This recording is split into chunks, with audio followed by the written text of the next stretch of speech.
May Papang Lasbog. So, can you please introduce yourself, including your name, the company you work for, how many years you've been working here, and in your relevant background? Okay. Good afternoon, everyone. I'm Archie Tubo, working at Casa Preciosa. I'm only a staff here for 3 years. And so, what makes you a qualified receptionist? As a qualified receptionist, you must have know how to handle the guest, then how to appreciate their words, even though if you are hurting, if you are insulting, yeah, but you still handle for that. It's a part of your work. Yeah. Do you have experience working in a fast-paced environment before landing this job? Yeah, we back, I think 20 years ago. Yeah. So, That's at Mandawi City. I am quality control there. so how would you work toward creating a good first impression for clients? Of course, you must know how to please their at a time, then know how to appreciate them, then welcome. So, what techniques would you use to calm a challenging visitor? Yeah, you must also bear in your mind that you're just in this company, you're in this environmental work, so you must have to low down your pride and be calm. So, another question is, what would you do if a client walked in right as the phone was ringing? You must have to excuse first, then answer the phone.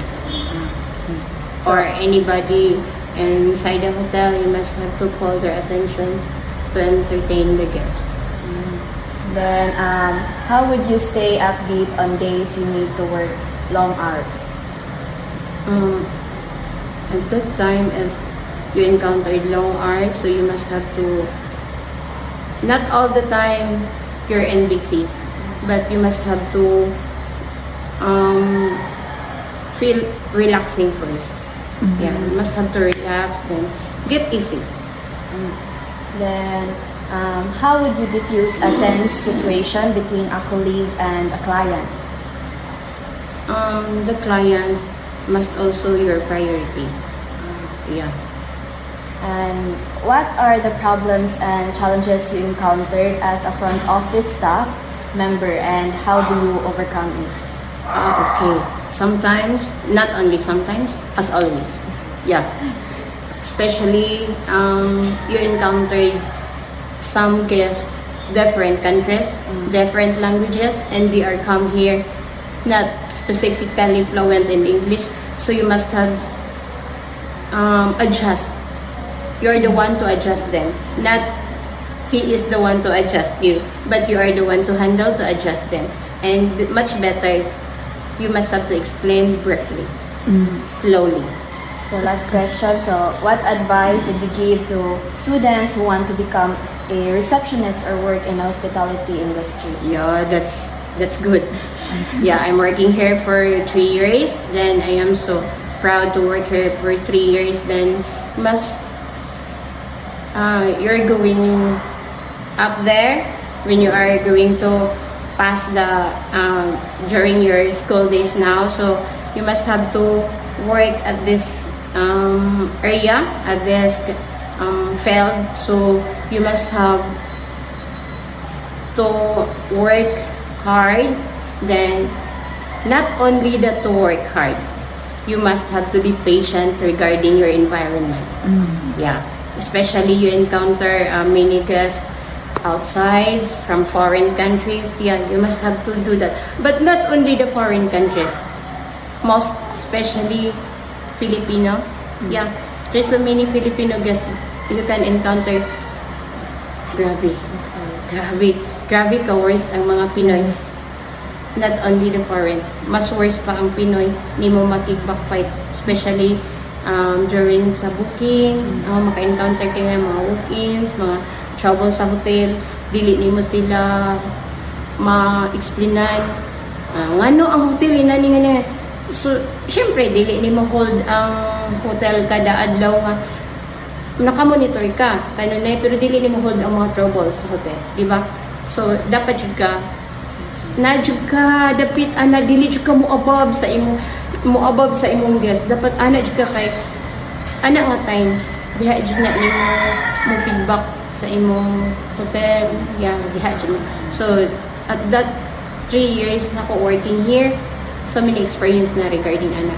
So kamo get ready for that. Yes. Yeah. Thank you.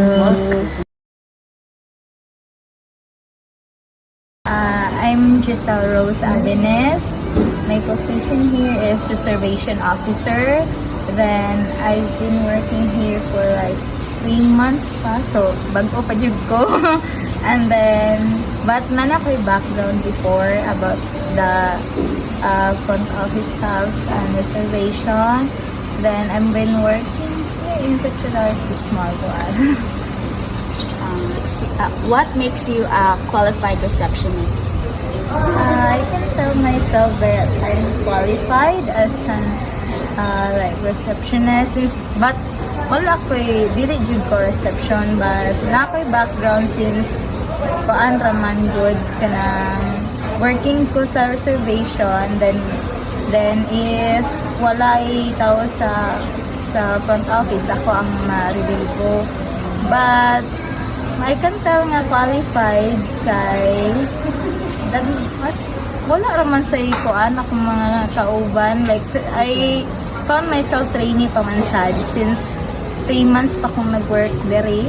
But as per the feedback naman po sa ako, ang mga coworkers, they found myself qualified for this position naman.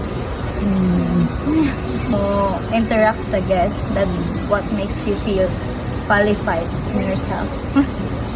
Do you have experience working in a fast-paced environment before landing this job? Do you have... I think nakakuan ako kay tungod ra jud kay na ako sa HM man food ko student. I think nakakuan ako like OGT jud. Dakog kataban jud ang OGT para ma-enhance imong skills. Kay like on the job training naman gud na siya. So makuan jud ka ba mahasa ka sa fast-paced environment. That's why na-added na sad ko diri na pag-work na diha na murag na-added na ko nga okay ko ano ni nako kaya na kay nakakuan naman ko ana before naka-experience pag OGT pa lang. How would you work toward creating a good first impression for clients? Since my position is front desk and you're the one who will be welcoming the guests, right? Ikaw yung una nga interact. So, greetings pa lang. And your demure, gani nga, gani gabi ka accommodating, maod yun na gabi nga kan kay so far, ang hamong mga guests diri no, ay lahat yung sulti is ang staff, specifically ang front office is kuan jud kanang nindot jud kayo mo dala og kanang guest ba since basta kay accommodate smile bisag unsa ka nay kuan diha bisag garant na diha smile maura jud nay kuan jud. What techniques would you use to calm a challenging visitor? A lot ba kuan lang kanang apologies na lang jud. Apologies if ma-solve nimo, then go much better man good since you're in a reception, you're good in handling problems lang. Problem solver mao jud na importante. Kay if kabansay sad ka mo tubag at di man ka mapaan rasad like mura ka ng say laing term na dili ka maratol ganina magiuban na maratol. So if confident ka sa imong tubag, then okay ra. What would you do if a client walked in right as the phone was ringing? Much better na lang ikuan na lang sa jud ipadayon kay lain jud kayo nga imong ikat ni imuhang pag accommodate sa guest sa walk-in ba. So much better na lang guro nga is wala pa since if ikaw lang di alone, then kasagdaan na lang sa jud ang call kay mobalik naman po na sila call. Pero as per checking man po sa mo ang kuan diri is mailhan man sad namo if unsa ang room number sa kinsa ang nag-call. So much better jud ang katod yung walk-in sa among priority. How would you stay upbeat on days you need to work long hours? Ako man, nakapoy siya, but fulfilling man sad. Like, if na-have sa imuhang self-log kanang ginahan ko sa imong job as a reception, then nice sad sa feeling nga kuan gani makaatubang ka guest. Ang kadugayan naman mura ra ka ganang part of makikaghalubilo ba. So, How would you diffuse a tense situation between a colleague and a client?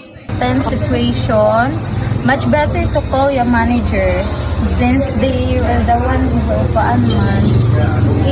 If ang kuan na jud grabe na jud ka tense, kay much better to call the manager to calm the situation kay sila man gud ang ay kita natay mo kanang dapat di ba problem solver, pero if ang ana na galing nga peak na ang kuan sa guest, much better to call the manager. What are the problems and challenges you encountered as a front office staff member? How do you overcome it? Actually, ang anang jud kasagaran jud nga problem is kana yung guest nga very demanding. Mo jud na kay then how to come the problem? If na sila yung mga kanang inquiries nga or gusto nga kuan nga feeling nga dili jud pwede na, so need na lang ka mangita og alternative options to satisfied na lang sa guest. Pa naman jud ang himo since kita man jud mangita og unsaon pag-solve ang problem. Right. What advice would you give to students who want to become a receptionist or work in the hospitality industry? Actually, as my